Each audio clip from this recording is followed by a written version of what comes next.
सवाल को ही फंसाया जा रहा है। जैसे कानूनी प्रक्रिया है, कानूनी प्रक्रिया के तहत जेल गए, कानूनी प्रक्रिया के तहत वो बाहर आए हैं।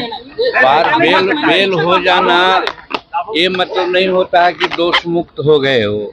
तो इसीलिए बेल हो जाने के उपरांत कोई भाषण देना या कोई राजनीतिक बात बोलना उचित नहीं है।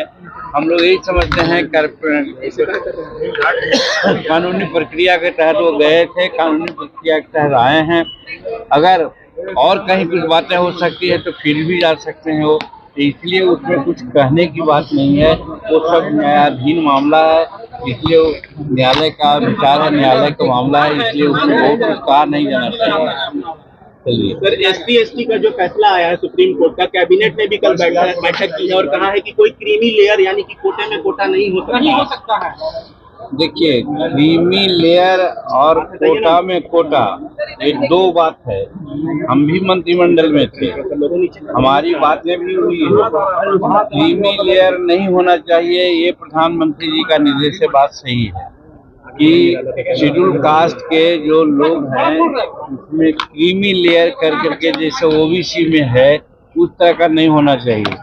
लेकिन समाज में कुछ वैसे लोग हैं जो आज भी हाशिए पर हैं 76 वर्ष के बाद भी, उनके लिए तो व्यवस्था होनी चाहिए। और इसी को कहा जाता है कि अगर कोटा में कोटा करें, जैसे जनसंख्या के आधार पर सारी बातें होती है, इसमें हमारी मानना है और हमने भी कल कहा है कि शेड्यूल कास्ट में बिहार में 21 जातियां हैं। 21 जाति में 4 जाति जिसको D4 कहते हैं। और आज देखा जाता है कि जज हो, कलेक्टर हो, इंजीनियर चीफ हो, इंजीनियर हो, बैंक हो, रेलवे में हो, सब में अगर रिप्रेजेंटेशन की बात कही जाएगी तो 4 जातियां हैं जिसको D4 कहते हैं, विकसित 4 कहते हैं, वही 90% भाग लिए हुए हैं।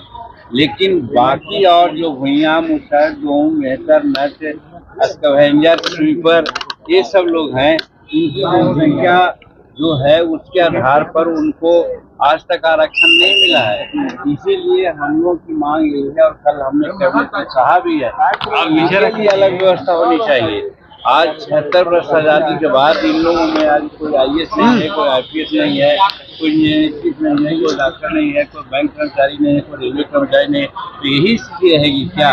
इसलिए क्रीमी लेयर की बात न कीजिए, लेकिन जिसकी जितनी जनसंख्या है उसके आधार पर उनको आरक्षण मिलना चाहिए।